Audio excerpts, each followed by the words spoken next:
Bem-vindo ao Jornalismo para Concurso. Muito obrigada pela sua audiência do outro lado, por estar acompanhando este canal e estudando comigo. Eu sou a Prof. Valesca, de jornalismo, e eu te peço para seguir as redes sociais, comentar, curtir, seguir esse canal aqui, que nos ajuda. Hoje vamos falar, assim, uma introdução, apontamentos da produção gráfica para concurso público, abordando assim os temas que mais caem em provas, como que esses temas aparecem e os termos que são usados para. Num outro vídeo vou trazer questões apenas de produção gráfica, então estuda por aqui, depois treina por lá. Na verdade, revisa por aqui. Imagino que você já esteja estudando sobre esse ponto. Então, os temas mais cobrados da produção gráfica são os tipos de papel, o sistema de cores, os softwares da Adobe, fechamento de arquivos, editoração institucional, identidade visual e acessibilidade digital. Eu saliento que editoração, identidade visual e acessibilidade digital também vou trazendo um vídeo mais completo só sobre editoração gráfica. E aqui vou falar especificamente de alguns itens, né, apontamentos sobre a produção gráfica. Então, não é um vídeo em profundidade, não é uma aula super detalhada, é só para a gente ter uma ideia assim, de diferenciar as informações iniciais bem para um concurseiro, talvez, que não tenha nenhuma noção sobre produção gráfica. Lembrando que toda a interpretação, principalmente aqui no meu canal, é baseado em concurso público. Então, precisa ter uma compreensão do que as bancas cobram, do que significam os termos e como a gente pode interpretar isso no domingo de manhã, no domingo de tarde. A intenção não é que você vire um especialista nessa área. Eu não sou especialista em produção gráfica. A minha área de especialidade na comunicação é o rádio. E também não é uma discussão acadêmica em profundidade epistemológica dentro desses termos. A ideia é realmente que você possa observar e talvez compreender de uma forma diferente esses termos e conseguir fazer relações com o enunciado dentro dos contextos. Porque bancas como a Quadrix, por exemplo, ela cobra em profundidade, ela não brinca quando ela vai trabalhar com esses tópicos de um projeto gráfico, da editoração, da impressão desses materiais. Então, ela realmente quer saber se o candidato sabe como funciona esse projeto de editoração ou um projeto gráfico. Então, aqui eu vou trazer alguns apontamentos. As etapas vai começar pelo briefing, a escolha da mídia, e a escolha da mídia não é se você vai distribuir esse material para o rádio ou para a TV. A escolha da mídia é você saber se vai produzir um cartão, um papel, um PVC, vai produzir um adesivo. Você precisa saber, né, como um designer gráfico precisa saber como é que para qual o tipo de mídia que você vai construir um logotipo, uma fachada, enfim. Processo de impressão, precisa também ter esse conhecimento de como fechar, de como produzir esse processo de impressão, para qual tipo de material específico que vai ser direcionado esse material. O acabamento, tem alguns acabamentos que são específicos, né, que qualificam ainda mais o produto para um cliente, né, para um serviço, ou também para o próprio público. Depende ali na editoração institucional, a gente vai falar mais no ponto de vista da área pública. Mas aqui o projeto gráfico, a gente pode usar o cliente para ficar mais fácil, assim, de fazer as associações. E o fechamento do arquivo, né? Como fazer esse fechamento do arquivo a partir desses conceitos cobrados pela banca. Então é isso. Tudo começa pelo briefing. Vamos usar aqui a terminologia cliente. Então, digamos que você vai fazer um logotipo para um cliente, você é um designer gráfico. Então, precisa que o seu trabalho esteja em harmonia, em sinergia com a expectativa desse cliente. Porque se você for fazer, como designer, um logotipo para o jornalismo para concurso, ter um livro faz sentido. Agora, ter uma bicicleta não faz sentido. Não é uma imagem, um vetor, né, um signo que vá remeter estudos de comunicação. Por isso, a sua ideia como designer precisa estar de acordo com a ideia do cliente. E é no briefing que essas ideias são colocadas em organização. Elas são organizadas aí de uma forma que faça sentido, compreendendo os objetivos, o público-alvo para quem você está conversando, os formatos, se vai ser vertical, horizontal, por exemplo, as dimensões, que tamanho que é isso, qual o nível de qualidade que vai exigir, o tipo de corte, que corte é os detalhes ali da sangria, os prazos, os orçamentos, tudo isso precisa ser levado em consideração. E aí, sem brief, não existe projeto gráfico estruturado, porque vai fazer, assim, as informações com o que tu acredita que seja, e não exatamente com aquilo que precisa ser feito. Aqui eu trouxe um exemplo de briefing produzido pela inteligência artificial, só para a gente enxergar visualmente informações que podem conter no briefing, tá? Por exemplo, começa ali ao lado esquerdo do objetivo, número do briefing. Vamos imaginar que um profissional está lidando com muitos briefings ao mesmo tempo. E nem sempre ele vai lembrar qual a peça que é, qual a referência que é, se é para tela, se é para impressão, se precisa ter cores, quais os formatos. Então tem que voltar para esse briefing para relembrar, né, para trabalhar. Às vezes recebe o briefing, vai abrir só depois, não participou da reunião de apresentação. Então, o número do briefing, a data, de quem é que está responsável por esse material, quem vai produzir, a Mariana, o Carlos, o José. Por isso, gostei dessas informações. Você pode tirar print aí dessa tela para olhar, mas é só para ter essa compreensão de como é que funciona. Depois disso, como eu expliquei, a mídia na produção gráfica é esse suporte físico que vai receber a impressão. Depois que você produzir esse logo, né, esse material, ele vai para onde? Ele vai para um papel, ele vai para uma lona, para um adesivo, né? Esse tipo de mídia ele vai influenciar no acabamento, na qualidade, no custo. Por isso é importante saber o que você está produzindo. Está produzindo um cartão de visita? Está produzindo um outdoor que precisa de uma impressão enorme, então tem que cuidar essas informações. E talvez isso possa nos dar, possa confundir na hora do concurso. Aqui a gente vai falar rapidinho sobre alguns tipos de papéis que são cobrados nos concursos, e um deles é o cochê. O papel cochê tem essa.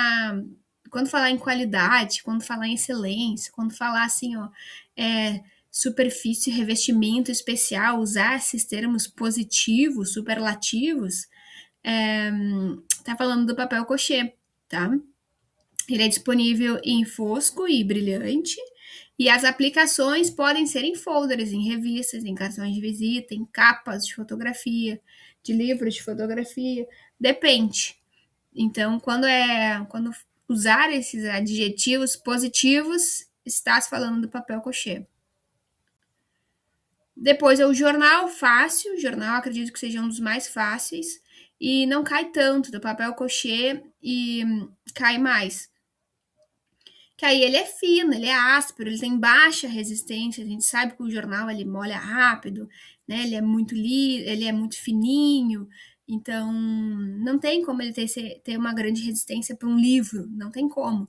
E ele tem um baixo custo também, as empresas conseguem ter uma grande impressão, né? Ou tinha uma grande impressão de jornais impressos num passado ali recente. As aplicações, além do jornal que a gente está conhecido, que vai trazer as informações, também podem ser encartes, também podem ser panfletos promocionais. E aí vai entrar o tabloide e o standard, que são opções também. O tabloide, eu sempre lembro dos encartes de jornais, das ofertas de mercado. E quando se trata, pode ser que a banca também traga essas informações. Quais são os formatos usados do House Organ? Tabloide ou standard? São os dois formatos. A empresa quiser fazer também o digital, né? Tem uma questão, tem a newsletter também, que é uma questão digital de um house organ, né? Que para fazer a integração aí da comunicação dos seus colaboradores. Depois o papel craft também cai bastante nas provas de concurso, que é esse papel aí que tem essa cor bege, basicamente, parda também, é utilizado com esses termos, tá? Se aparecer com esses termos no seu concurso, faz sentido. Tem uma alta resistência mecânica, é produzido com celulose especial, então quando vir com essa ideia da biologia do meio ambiente, está falando do craft. E aí você pode utilizar esse tipo de papel em sacola, embalagem, caixa, muito associado à sustentabilidade. O que a banca vai fazer? Ela vai botar que o jornal tem alta resistência e que o papel celulose é do crochê. E aí tá errado. Por isso você precisa fazer essas associações entre um tipo de papel e as suas aplicações. Porque a banca vai querer saber se com papel crochê dá para você fazer uma caixa. Dá ou não dá? Não é indicado. Se for fazer a impressão de uma caixa revestida, de alta qualidade, né, com essa aplicação, para um material de fotografia, até dá. Mas tem que cuidar ali as interpretações da banca para conseguir identificar sobre o que está se falando. O papel offset, o tradicional sulfite, o papel offset, assim, ó, disparadamente é o mais cobrado em concurso público. Vai aparecer muito em concurso público o papel offset. E tem que cuidar também a impressão offset. A impressão offset também pode aparecer para te confundir. Mas falando do papel especificamente, ele não tem revestimento, ele é fosco, ele é poroso, ele tem uma absorção de tinta, que é utilizado para fazer os livros, os cadernos, as apostilas, os blocos de nota. Então perceba que pode te confundir, porque pode fazer um papel, pode fazer um caderno com papel craft. Eu acredito que seja super possível fazer um caderno com papel craft, né? Com essa ideia da sustentabilidade. Mas a nível de prova, a gente está falando aqui que o offset é observado para livros, cadernos, apostilas e blocos de notas. Só uma diferença básica que você pode fazer print, não vou me aprofundar nessa questão, mas pode aparecer impressão offset na sua prova. E a impressão offset não está falando do papel offset, tá? Que a impressão é um tipo de impressão, um sistema de impressão. E o papel é aquele que a gente estudou agora, né? Que vai ser dos livros, cadernos, apostilas, sem revestimento e tal. Já o sistema de impressão é esse processo de grande tiragem, alta qualidade. Essas são as palavras-chave, tá? Que eu reuni nessa compreensão de sistema de impressão. E podem imprimir tal em diversos materiais. Pode ser também que apareça, mas se atente só para você não marcar errado. Por isso eu trouxe aqui essa diferença. Sistema de cores. Sabe que o sistema de cores eu fico pensando, como assim, né? Mas o sistema de cores pode, assim, te confundir. Pode te confundir. Porque se você for parar para pensar, tem algumas especificidades que banca como a Quadrix, por exemplo, ela vai inverter. Ela vai trocar ali, ó, o significado de uma das cores, ela vai trocar. Ela vai trazer tudo certinho sobre o contexto do sistema. Mas aí ela vai trocar a informação e te induzindo ao erro. Só para ficar mais fácil aqui, tá? Eu também pedi para a inteligência artificial fazer esse material. Você pode fazer um print se você quiser para estudar depois e revisar. Mas aqui, ó, o sistema RGB, Ele é composto pelas cores vermelha, verde e azul, que é o red, green and blue. Eu não sou boa no inglês, tá? Mas é isso aí, para você entender. E aí, essas cores juntas, misturadas ali dentro daqueles círculos, elas vão formar uma luz branca. É isso que você precisa saber. Ela vai ser sempre utilizada para tela, para digital, para smartphone, para computador, para televisão. É digital, é o sistema RGB. Você precisa saber disso. RGB é para o digital. Vai ser o red, que é o vermelho, green, que é o verde, blue, o azul. E juntas, elas vão formar uma luz branca. Aquele pigmento branco ali é o que a RGB vai fazer. Aqui a inteligência artificial ainda foi muito gentil, porque ela fez as associações, as combinações, porque o vermelho e o amarelo vai formar ali o laranja e tal, amarelo, verde. Não vou entrar nisso. As bancas pouco cobram essas variações, essas combinações, então eu não vou entrar nisso, mas se você quiser fazer um print, depois você estuda. Já o sistema CMYK, que é isso que você precisa entender, ó, até o sistema RGB está escrito ali, ó, luz e cores aditivas. Isso também é importante que cai. Aí a diferença, o sistema CMYK vai trabalhar ali com o ciano, que é um azulzinho, o magenta, o amarelo e o K. O K ele vai ser interpretado como black, porque ao contrário do RGB, que tem a luz branca, o CMYK produz a luz preta, a luz black, tá? E aí, ao contrário do RGB que produz luz e cores, o sistema CMYK trabalha com tintas e cores subtrativas. Então, enquanto um trabalha com a luz, o outro trabalha com tintas, tá? E aí, o CMYK é sempre utilizado na impressão de papel. Embalagens ali, materiais, revistas, impressão de papel, folders. E aí, o que eu faço aqui quando eu estou estudando? Como é que eu diferencio? Se às vezes eu posso me atrapalhar ali na prova e tal, tô nervosa. Eu associo o I do CMYK com impressão.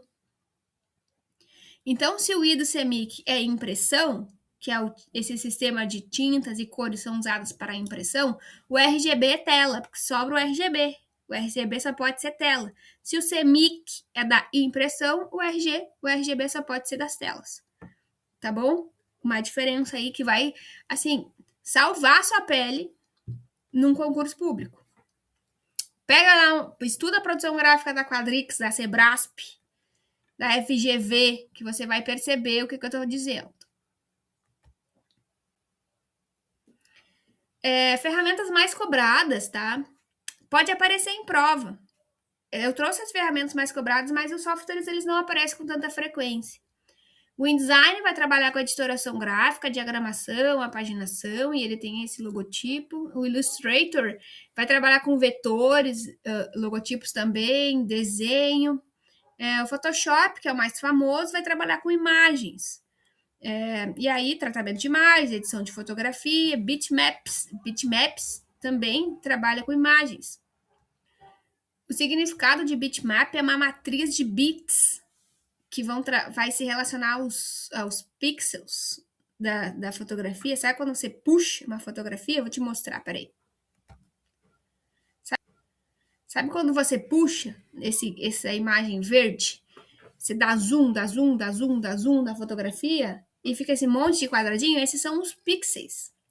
Então, na fotografia se fala uma imagem pixelada, com baixa qualidade, que foi muito ampliado. Então, se essa imagem foi ampliada e perdeu qualidade, está se falando do bitmap, para você compreender quando aparecer na prova do concurso, que vai aparecer assim. E aí o bitmap é de bit e bit de pixel, fotografia, palavra-chave, tá? Imagens digitais para você conseguir associar. E o vetor, só rapidinho essa diferença, o vetor vai trabalhar ali com... Os textos chamam de formas matemáticas. Mas são ali as questões de produção de logos, ícones, ilustrações no Illustrator, por exemplo. Vai pegar vários ícones. Hoje o Canva faz mais rápido, né? A inteligência artificial faz muito mais rápido.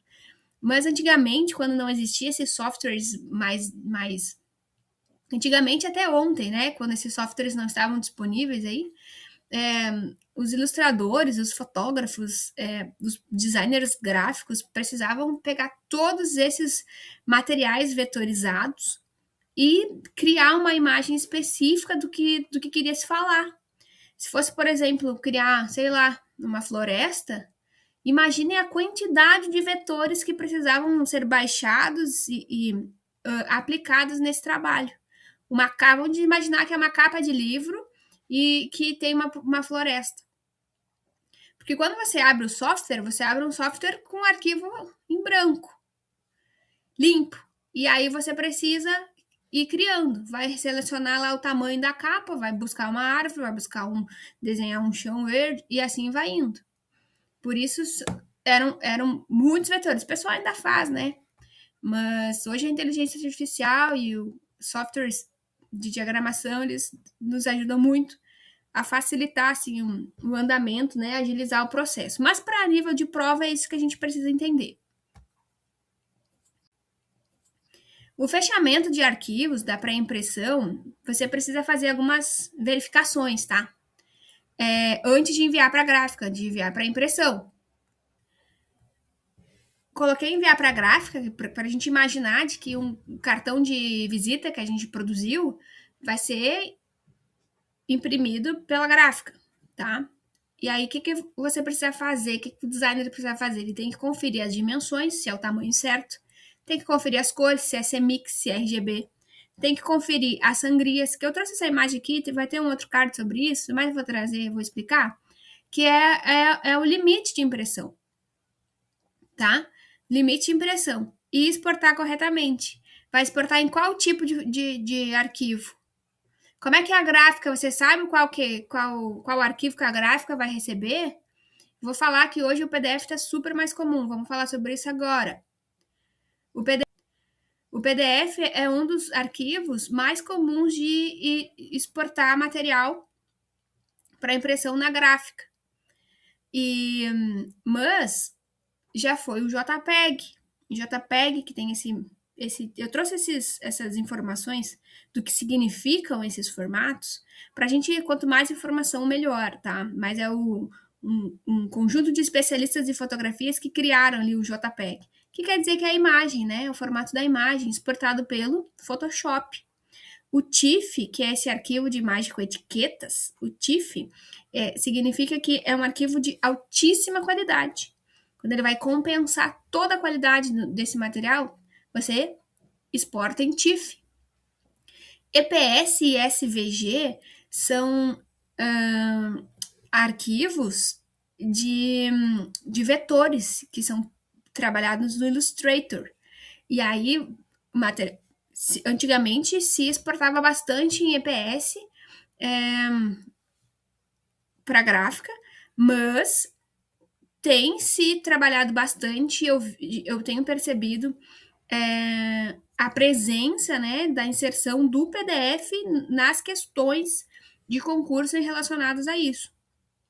E uma diferença que é crucial entre o EPS e o FVG é que o FVG ele é direcionado para a internet. Então, é uma exportação de arquivos para a internet. Ao invés de observar ali os elementos, vai observar o HTML, assim, para o software compreender onde ficam os elementos. A galera da produção gráfica que me perdoe caso eu tenha errado alguma compreensão. Mas essa é a principal diferença entre os dois. Por isso parece besteira. Mas aí você chega no domingo de manhã e aí você percebe que precisava ter estudado um pouquinho mais sobre os formatos de arquivos. Aqui é só para complementar ali a sangria do slide anterior, que a sangria, quando aparecer na sua prova, está se referindo à margem de erro. Eu peguei esse vetorzinho aqui do Canva mesmo. para a gente entender que a fotografia, vamos dizer assim, a fotografia ela precisa estar dentro dessa linha limite estipulada por esses itens brancos, tá? Essa é a linha limite. E se passar, sua impressão vai sair pela metade. Simples assim. Se o solzinho ali dessa fotografia tiver acima da linha, do limite do material, o caderno vai ser impresso, e aí imagina quantos milhões de cadernos não são impressos, porque as empresas fazem para distribuir para os seus clientes, com a fotografia errada, com a fotografia virada, com a fotografia fora, né? Sem as partes do corpo. Então, por isso, precisa estar ali dentro especificamente, né? Dentro da sangria, que é a área limite do material. E aí vai fitar, né? Brancos, cortes, enfim, vai deixar a exportação bem configurada. E aí, um erro comum de prova que eu trouxe aqui para não esquecer é afirmar que a sangria é opcional. Não é opcional, ela precisa ser feita. Não tem como adivinhar. Precisa ser feita, precisa estar delimitado. Aqui nesse ponto, só para qualificar ali a comunicação entre quem está enviando, que é o designer gráfico, e quem está recebendo, que é a gráfica.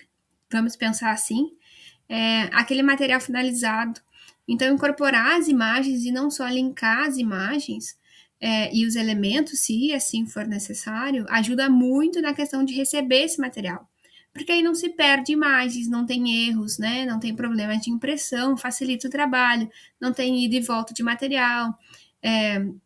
Depende aí se você... Igual um documento do Word, por exemplo, agora está mais atualizado, mas antes, quando você não mandava a imagem separada e tirava do local de encontrar, ele não encontrava mais, não sabia onde é que estava essa imagem para rastrear.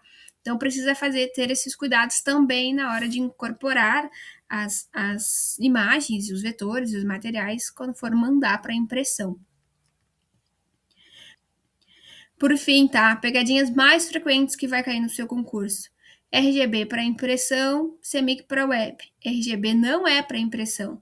A CMYK e de impressão. CMYK que é impressão, RGB é tela.